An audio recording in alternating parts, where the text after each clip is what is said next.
Hi, everyone. My name is Drew Waldron, and thank you so much for tuning into episode 4 of Niche Talks, a podcast series I started earlier last year to have unique conversations with unique people carrying unique perspectives. Now, I'm so excited to introduce today's podcast guest because he spent so much time making me laugh when I was a kid. His name is Nick Jones, and he is most prominently known as the voice of Chowder for Cartoon Network's hit TV series of the same name. Now, when I was going through Chowder's IMDb page, I was looking at all the other voice actors and stuff they had done aside from the show, and I was kind of surprised to see that Nick Jones didn't have any IMDb entries after 2010. And after seeing that, I think to myself, man, here's this younger guy who was the lead in a TV show that was seen and loved by millions of people. He was learning how to really hone his skills as a voice actor, surrounded by some of the best people in the business. And for the last decade and a half, he's just been living his life. I bet he gives a great conversation, and I bet he'd be a great interview subject. Shortly after that, Nick and I connected on social media, and he graciously agreed to a Zoom interview, and I couldn't be happier. What followed was an incredible interview where Nick talked to me about his time on Chowder, everything he's been up to for the nearly decade and a half that it's been off the air, and about a million other things. Genuinely, this conversation was a real treat, and I hope that you enjoy it as much as I enjoyed interviewing Nick. Now, without further delay, here's my interview with Nick Jones. I think the best way to start this is for you to just give yourself a little background for anyone listening to this who is unfamiliar with you or unfamiliar with your work. Who is Nicholas Jones?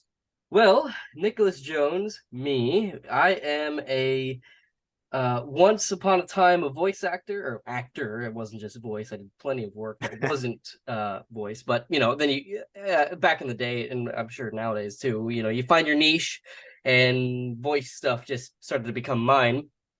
Uh, and I'm also like a freaking huge like metal enthusiast and want to like and an aspiring metal vocalist, as you would say, and all around silly dude. So Awesome. Awesome. So we might as well rip the big band-aid off. You are most notable for your voice on Chowder, where you played the titular character Chowder, yes, correct? indeed, yes, indeed, that is what I am most known for. That is my claim to fame, as it were. Yes.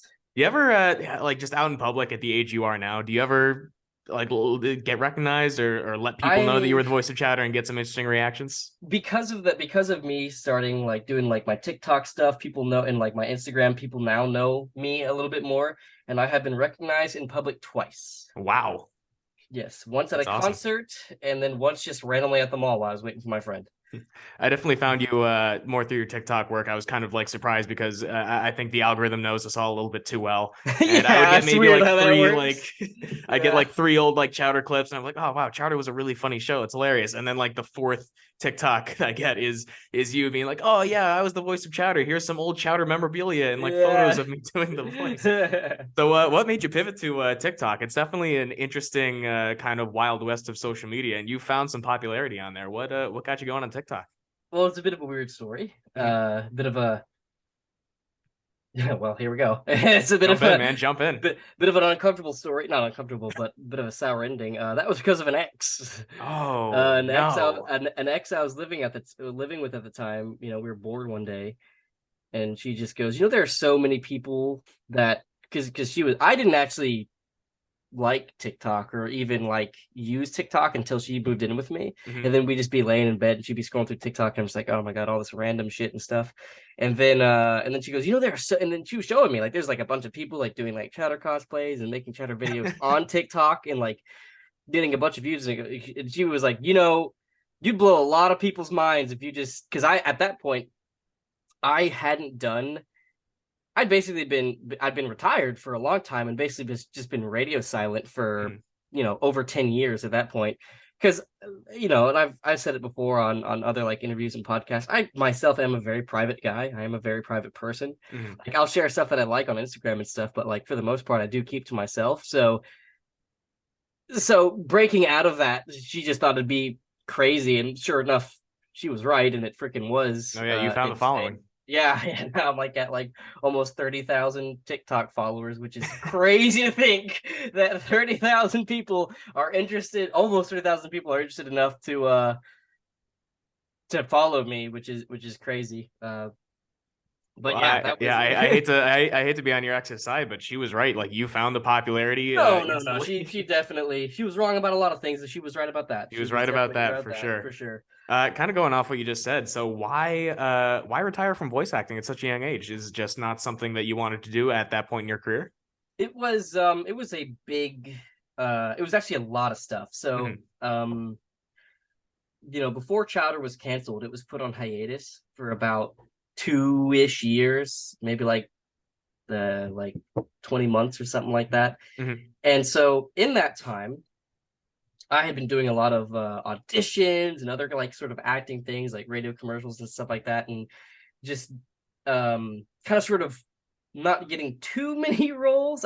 Funnily enough, I did get the role of Gumball, but then I couldn't, and I did the pilot for Gumball, I but was then I about to talk. I was going to talk about yeah that later in the interview. Jump into yeah, that because that's something but not a lot of people know about you. because that's definitely part of it because you know I had the thing I got after Chowder was Gumball, but Hmm. then just due to limitations in life and stuff and just like personal stuff I wasn't able to actually I did the pilot, but I wasn't able to actually do the full show, and that show took a while to get off the ground too. Like we recorded that pilot almost like 3 years before the show Oh even got wow. like picked up, but then when it did get picked up I wasn't able to do it, so that sucked. And Oh then man. after all that sort of stuff, I was kind of sort of always expecting that Chowder was gonna come back because again we weren't canceled, we were on hiatus, we had 6 episodes still greenlit, and so I kind of always assumed that okay, well we're on hiatus, but we'll we have 6 episodes still greenlit, so we'll go back to that and it'll be all good. And then we got the word that it was Mhm. officially axed. And then at that point I was going into high school, had just started a relationship at the time too, and Mhm. it was at the point where I was like, I think, because from age like 5 to 15, I had been living this acting life and I didn't actually get to live a normal life. So at that point, Mhm. I was like, I think I'm ready to call it here because, like, I don't know, like, how to be a normal fucking person I mean, that's such at a it's such a grown all. up decision to make at such a young So age. and also it was like the almost 2 years of just auditioning like crazy and not getting anything out of it is like it's one of the things I always talk about. The hardest part of acting, and something that you have to be if you're getting into acting, if you want to be an actor, you have to be okay with the feeling of constant rejection, Mm. because you're doing auditions all the time and then you're hearing nothing about it, and God forbid it's someone that you're actually really interested in, and then you just hear nothing about it. It's like being ghosted by a girl all the fucking time. So it's like if you can't handle that, then you are gonna that it's gonna mess with you mentally. And I was 15, I was just becoming a teenager, exploring, starting to blossom in life, and it was definitely degrading my mental health. And I was like, I just don't think I want to do this anymore. I just don't think I want to anymore. Mhm. So that was when I called it, and I was like, I just want to do high school and freaking be with my friends and stuff like that, because it's like this is too much. It's too much stressful. Oh man, I don't know exactly which audition it was, but I remember late into my career, like right before I retired, I Mhm. was doing an audition and I was just thinking while I was doing it, like I don't like this. I don't have the drive to do this anymore. And I forget which audition it was, but I remember after doing that, I was like, I if I'm not like it's not fun anymore for me. So I just it was like I don't tell talk to my mom. I'm like, just tell my agent to not send me any more auditions. I don't want to do it anymore. So Ah, damn, man. And I feel like, especially at that age, like I said, it's such a grown up decision to make at such a young age. I would feel that if I were in your position, I would think that, oh, Chowder was watched by literally millions and millions of people. Like, I would feel so connected to that. So for you to be able to rationalize that, I think is beyond impressive. Do you look back at that decision and are you still proud of it? I would have to imagine that you taking your mental health into account first is something you don't regret, right? It's a little bit of both. Like I don't regret Hmm. it because it was a smart decision, but at the same time, it's like now at my age, I kind of miss it. I do miss it, and I've been slowly getting back into it. That's good. So it's like, you know, now that I'm getting back into it, it's like, well, shit, I'm like a little rusty here and there, but it's like, well, shit, man, if I had kept on doing it, I wouldn't be rusty. I wouldn't be, I wouldn't have like because now it's like when you're 15 and stuff, like yeah, I was thinking about mental health, but also like at 15, dude, you don't know shit.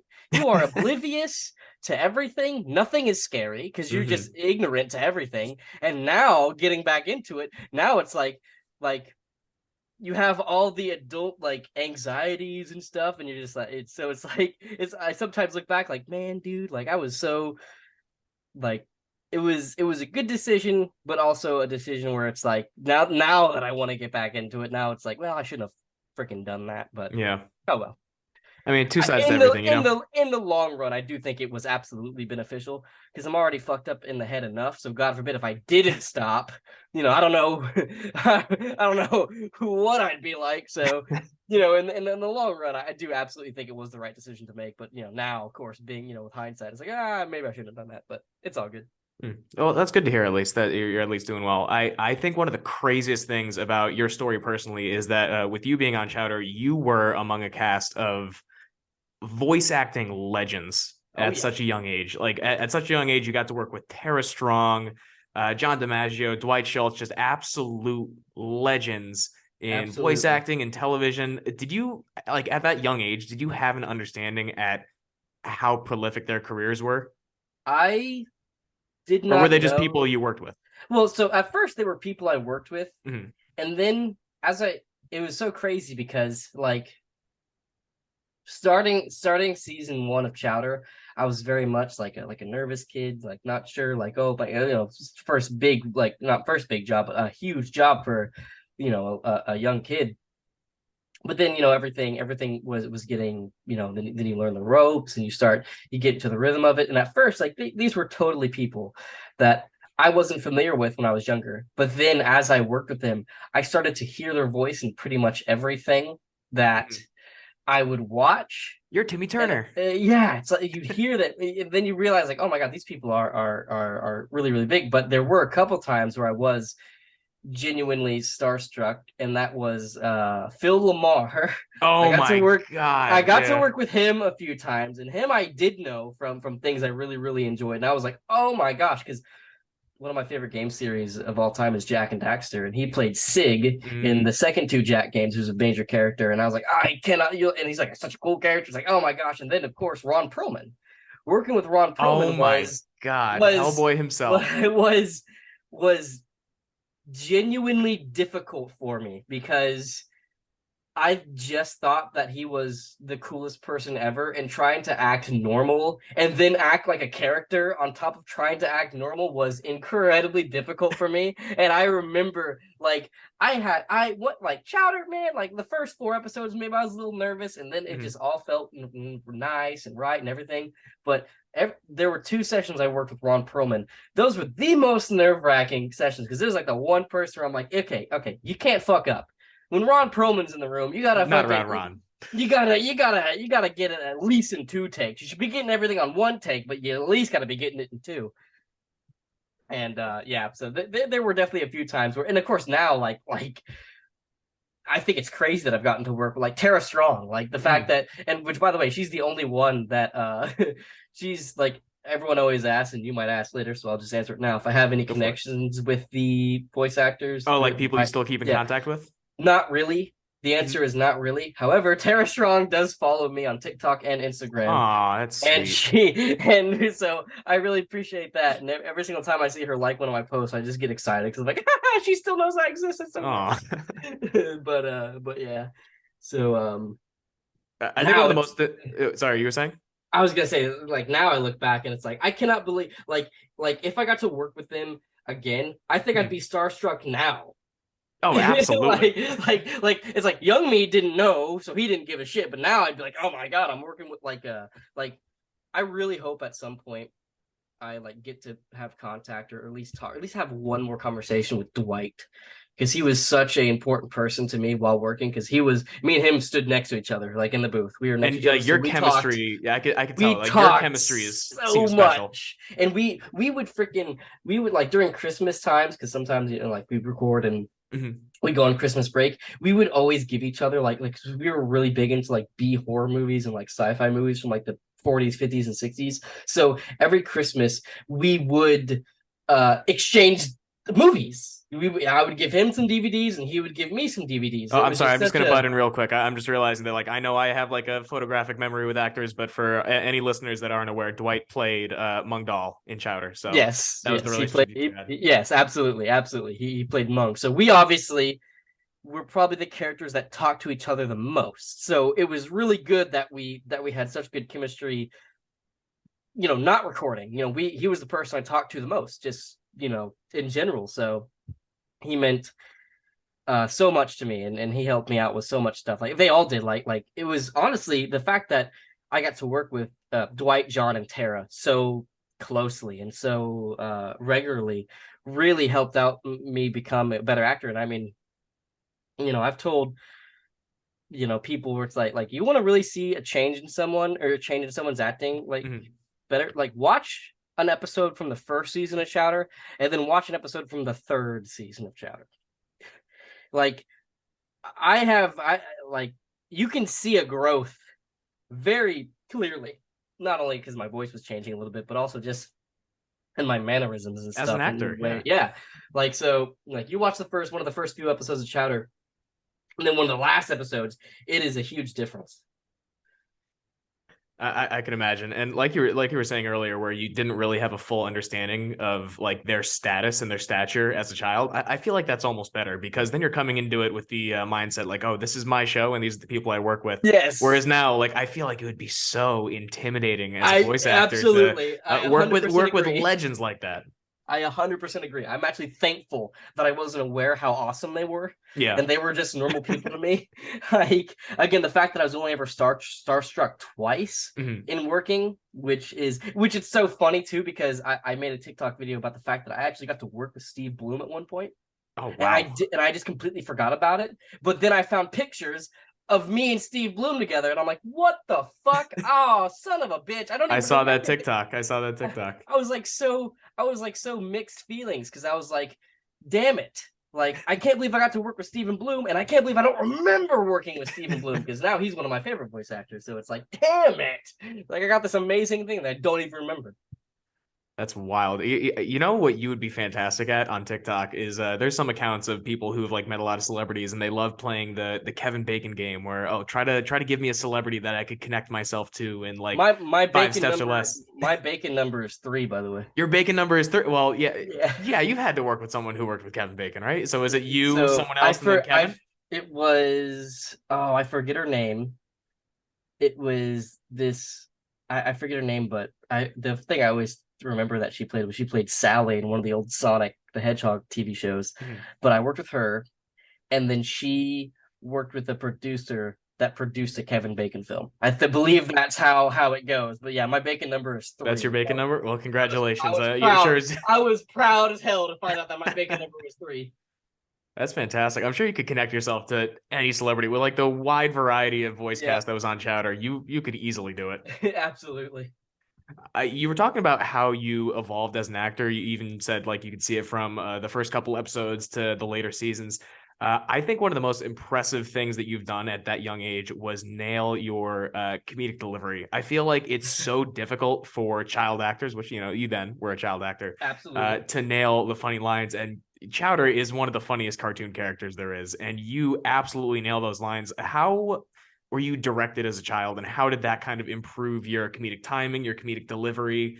I'd be really interested to hear about that. So I always, so I had a great voice director, Mhm. Colette, who I remember I made a TikTok about, but also Carl he didn't direct, but he would come on the mic and tell certain ways of doing stuff so it was a team effort of Colette and CH Greenblatt, the creator of the show, Mhm. who me and him had a fantastic relationship, and we actually like he would start to write Chowder like me, so that's why like Ah, that's when you sweet. go into the second and third season, Chowder is more like me. So that's why it came so natural with the comedic timing and the stuff, because Carl just started writing the character as if it kind of based around how I would be in our many conversations that we had, like the best example I always give. Well, there's like, because funnily enough, I've always been like a little metalhead like my whole life. So there's like three different references of like Chowder being like a metalhead and stuff, which is hilarious to me.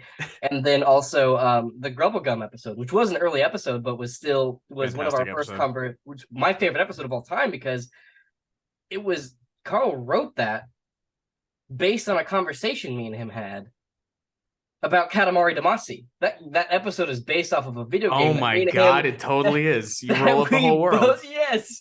So we both played that game, had a conversation about it, and I remember just going over the storyboard, because we'd get the storyboard sent to me, and me and my mother would go over them. I Mhm. remember freaking out when getting to the end of that episode and being like, "Mom, you don't get it. This is a game that me and Carl both talked about. He wrote an episode based off a video game that me and him both like," and I just thought that was the coolest thing in the world to me.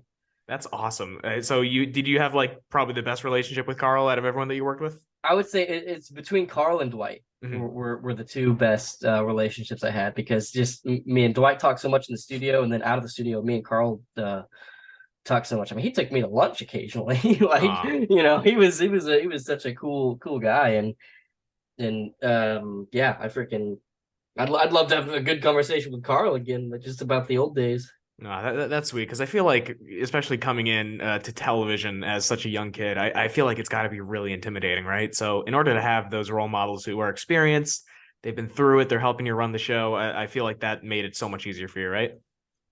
The fact that everyone was so kind and so willing to give me pointers. I mean, John DiMaggio, who's always like trying to help me out if I was struggling with something, which of course, I did occasionally as like a Rada young. rada.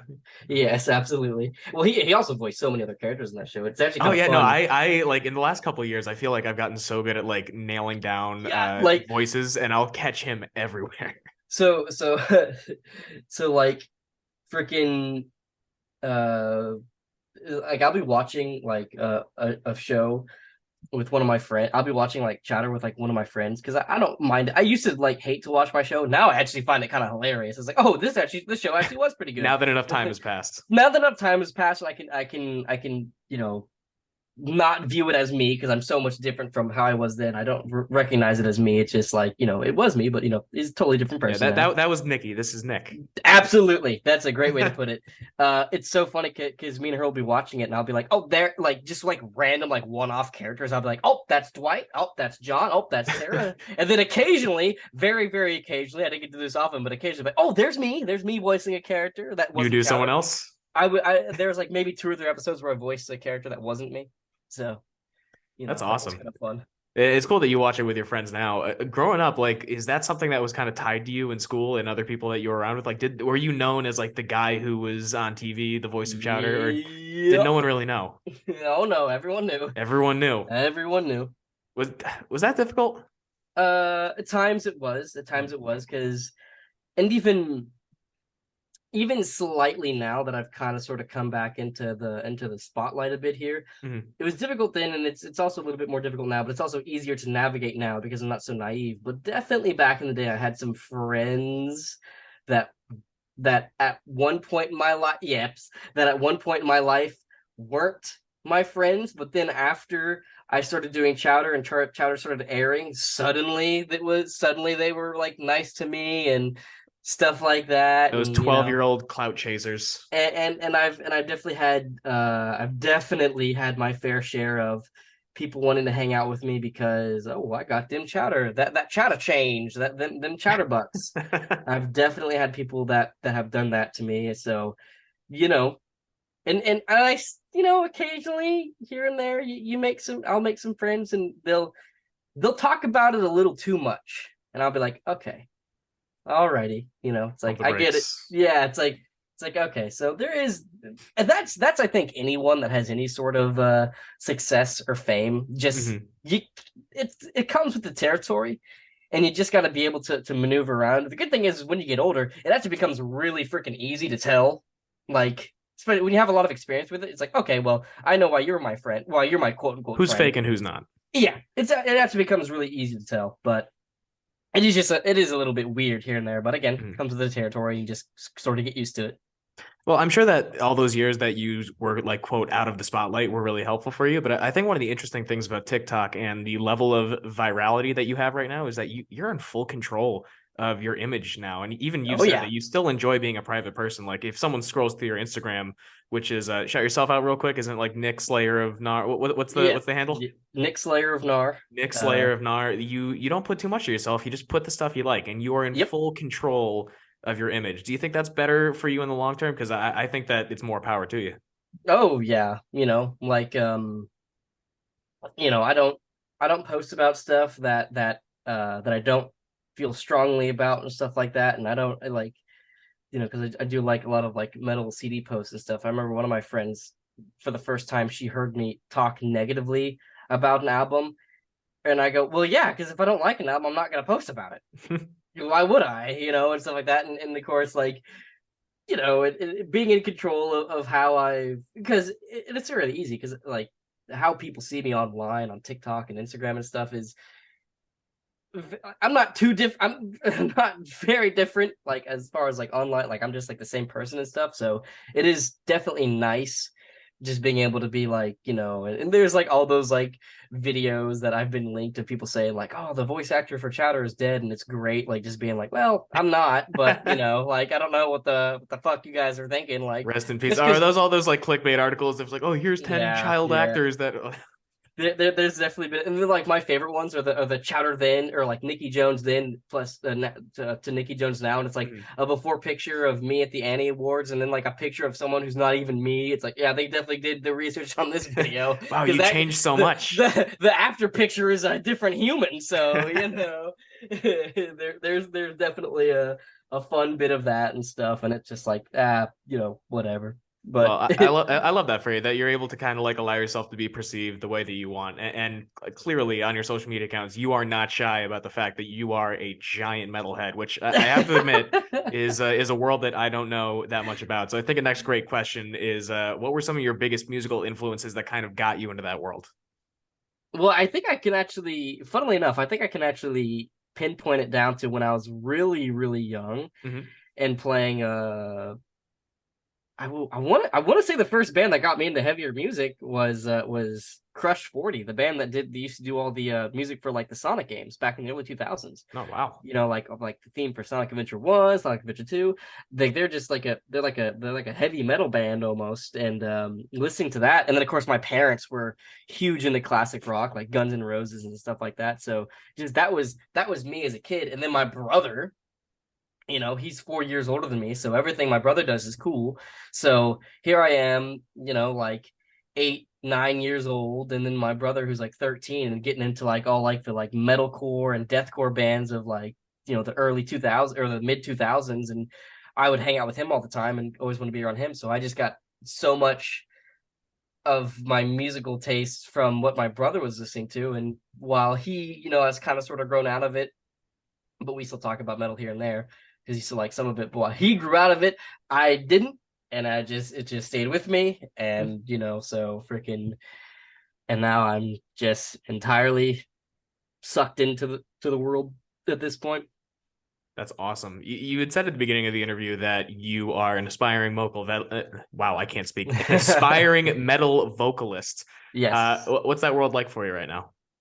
it is interesting. I've already done a vocal feature where you can hear my metal vocals on a song by Nether Walker, the great Eldon Stav, uh, which is really really cool. I've been talking with Grayson, the creator of Netherwalker, for a while. He reached out to me saying like, "Oh my god, I can't believe you, the guy who played Chowder, is such a huge metalhead." I go, "Hell yeah, man!" So we talked, and then eventually just he just asked me to do a vocal feature, and I was like, I would. At first, I was like, listen, man, my vocals aren't that great. I don't have a great recording setup. He goes, oh, don't worry, we can definitely get you set up. And so through months of talking and communicating, we finally we did a bunch of tests, of course. We did a bunch of vocal tests, and he's like, "Oh, dude, you sound so sick." Because at this point, I'd already been like practicing metal vocals for a couple of years, so it's like, And and of you've been course, an appreciator forever, so I'm sure that you were yes, able to kind of like yes, absorb yes, plenty. absolutely. And then I did that, which is fun, and then I got a couple other bands talking to me about wanting to do vocal features, so I'm excited about that, and there's other stuff in there, like I'm wanting to audition for a band here soon, and so it's definitely that world is it's so funny because on from the outside looking in you think, oh, these just Mm. metal's just a bunch of angry dudes. We're actually all big sweethearts. We just like, and the reason why we're all big sweethearts is because we have this avenue to get all our aggression out. So when You it get all comes the to anger away. real Yeah. when it comes to like conversations and just like talking to people, we're actually all really sweet and kind because we have this avenue to get all our aggression out. So we're actually the sweetest people on the planet, and there's even scientific studies about that, No, I could talking about absolutely that. attest to that. I only knew like growing up, I only knew one like insane metalhead, and he was like the sweetest, nicest guy ever. Like it Yeah, was, it just kind of sort of how it is. Of yeah. course, there's outliers and anything, but for the most part, we're all just really sweet dudes. And people are always like, "Oh, well, you got to be careful in mosh pits and stuff because you can get trampled." Not really anymore, because the second you go down, everyone around you immediately make sure to get your ass up and make sure you don't get trampled. You okay, bro? Yeah. Oh my gosh, absolutely. Like Awesome, it awesome. all looks violent on the outside, but in the end, we all got each other's back. So For sure. Are you strictly a vocalist, or are you also do you play anything? What's I mean, I would love to be able to play something, but I'm definitely currently just strictly a vocalist for sure. Like, just vocalist? Gotcha. yeah, yeah. So I'm curious if we could kind of like rewind in your life a little bit. After like the era in your life where you decided to give up acting, favoring your mental health, you're now a young man in high school, and you could literally do anything you want with your life. What was that period of your life like, going from your teenage years to your adulthood? Well, that life was going from like getting out of high school and stuff. I honestly just it's kind of funny that you said that because I actually just did do whatever the hell I wanted, you Awesome. know. And I just kind of sort of was winging it with my friends, with my girlfriend at the time. And then stuff started to go a little sour here and there. And then I went through a few years of my life where I was not in a good space, like mentally and stuff. And growing up, everyone always says growing up sucks. Uh-huh. It does, absolutely does. And so there was a couple years where I was, pretty rough mentally, and had like crippling anxiety and horrible depression. And of course that stuff never really goes away, but I definitely got more of a handle on it now. And then all this like family trauma that kind of sort of kept on happening in my life, and just it's weird. The last 6 years of my life have actually been pretty brutal, but you just continue. Everything's a learning experience, and everything happens for a reason, and you get a lot of clarity and stuff like that. So while it has been a bit of a rough ride in the past 6 years, it has I'm definitely in probably the best position of my life recently, Wow. currently, like just like with my mental health and how I just view things, and kind of sort of what and of course now getting back into the world that I want to actually be a part of, voice acting, and now kind of sort of tackling the metal vocal side of things too and stuff. So Well, it this goes without, definitely. yeah. I was just gonna say it goes without saying that I'm very sorry to hear that you've had a rough couple years there, but it sounds like you have some healthy ways to work through that. Oh What's yeah. helped you the most in the last couple years? Well, something that definitely helps, and if anyone is going through a tough time and all that stuff, is that therapy is wonderful. Amen. Amen. Therapy is great. Definitely, if shit is rough and you have no one to talk to about it, get that shit sorted. Because I did therapy for a year, and then by the end of that year was had a clean bill of health. Then a lot of other bad shit happened, but the good thing is, because I did have that year of therapy, even after this mountain of other bad shit that happened after therapy, I had the tools in place, and I had the correct mindset to be able to deal with the bad stuff and still like conquer it and make it and make through it and stuff like that and be okay. If I hadn't gone to therapy for that year and then all the bad stuff still happened, that we might be talking about a different story here. Mm. So it's definitely one of those things where therapy is great, and in making sure that you know choosing the people carefully that you spend your time with, and choosing the people carefully that you are open to, and stuff like that, and being wise about that, and also understanding the important people in your life. Obviously parents being a big one, if you're lucky enough to have a good relationship with your parents, which I know, a lot of people unfortunately don't get that opportunity. But if you Mm. do, keeping close to them, and family and whatnot, again, the ones you can tolerate, and surrounding yourself with good genuine friends that don't just fucking like hanging out with you because you voiced a purple dude back in the day, It comes back like to the Chowder Bucks. finding out who those people are, and figuring out that hang around with the right people and stuff like that. But yeah, Oh shit, man! I'm really happy to therapy, hear. therapy and good company is how you solve a lot of mental problems, I think. Hey man, I think that everybody has something, and I am super happy to hear that you got the assistance that you needed. And you're right, it's so difficult to open up to people. I think Oh that yeah. like one of the worst therapy experiences I had was the stereotype of college therapists, how Oh yeah. college therapists that are like in your school, like they're all people who are like training to actually become real counselors, and Yep. they're just all terrible at their job. Yep. So I hate to say that was my first like experience with therapy when I was like 18, and I tried it out, and I was like, wow, this guy, I can't open up to this guy. He sucks. And I'm very thankful that I tried it out later down the line and actually had someone who was qualified and knew what they were doing. But man, I just again, I'm super happy for you, man.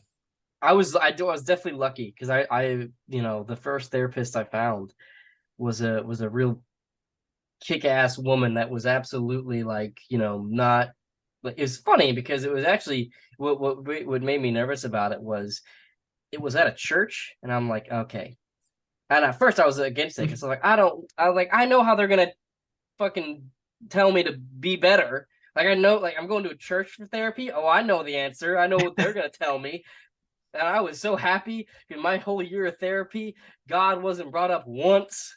I'm like, holy shit, this is So actually it was non-religious therapy in a church. in a church. It was non-religious Damn, therapy in a church, which that was hard to wrap my brain around, but it interesting. was it definitely helped out, and because it was in a church, it was also free.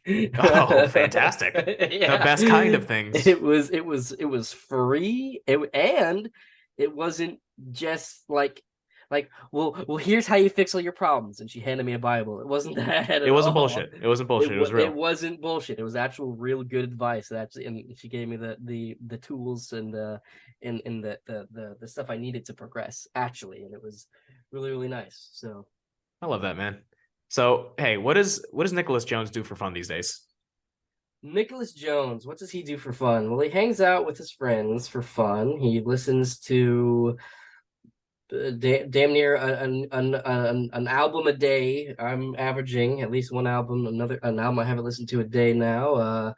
I do. I've been pretty busy with my store, and also getting back into the voice acting and doing the metal stuff. That can be a little busy. So my days are kind of busy now, which is also good. But I still like to play video games here and there when I can, and yeah, mainly it's just been a lot of time spending time with one of my friends a whole lot, and yeah, I love that. playing. What are you playing these days? Of course, I still, and a lot of people know this. I always go back to Monster Hunter. That game always freaking drags me back. It just can never stay away from a Monster Hunter game You for can't too escape it. long.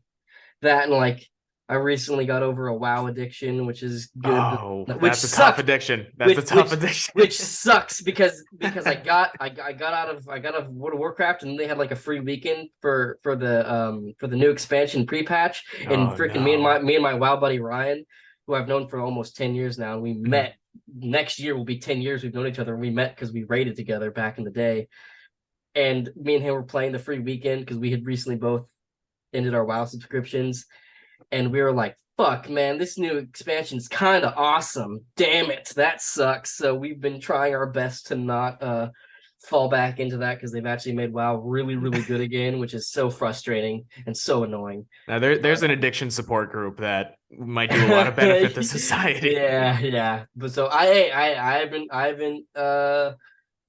I've been subscription free from WoW since October, so and I intend to keep it that way. You're strong, and we Uh, all support you. We are all so proud of you.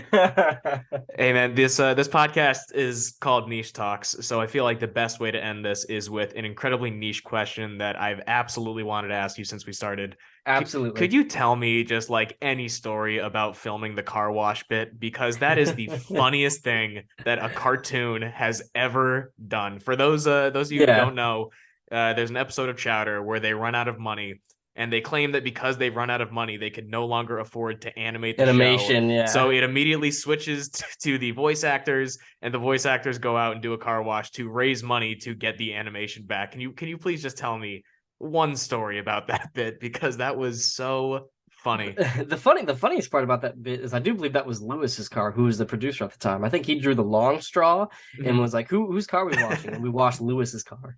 And of course, and people always ask, like, were you guys actually out there? Like, did people stop and ask for car washes? Like, no. Like it's LA or Burbank, very close to LA. And there were cameras. Like people clearly knew it wasn't, an actual car wash. And also it was me and John out there. And like we look stupid as all hell. And like of course you think anyone not only was it obvious that we weren't actually washing cars, would you really trust the people that look like me and John at the time to wash your car? But another great story about that scene, or well, the scene before, whenever we're in the studio, which was the actual studio, that was set up how we actually recorded, was there was a bit that got cut that I had vouched for, and Carl thought it was funny, but everyone kind of sort of was like, we want him to look, we want Chowder, Nicky Jones, to look more concerned about being a human. So they just had me like with a shocked expression. But I had one joke that I thought was so funny, and Carl thought it was funny too, because he talked to me about it later that he thought it was funny too. But lay it on me. End up going with me, which was in Chowder. Chowder has 4 fingers. Chowder has 3 fingers and a thumb.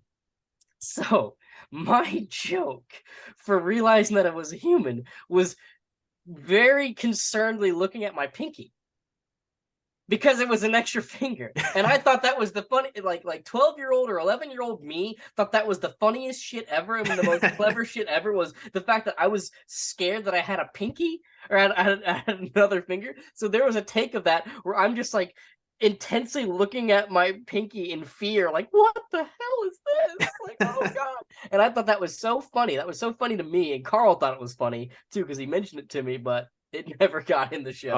That's a shame. That was the one thing I was bummed about. Like, damn it, my pinky thing didn't get in there, because I thought it was really funny and really clever, because all the characters have, four digits on their hands. And so now we're all humans with 5, and I thought it'd be just so funny that Chowder would be the one to realize, oh God, what is that?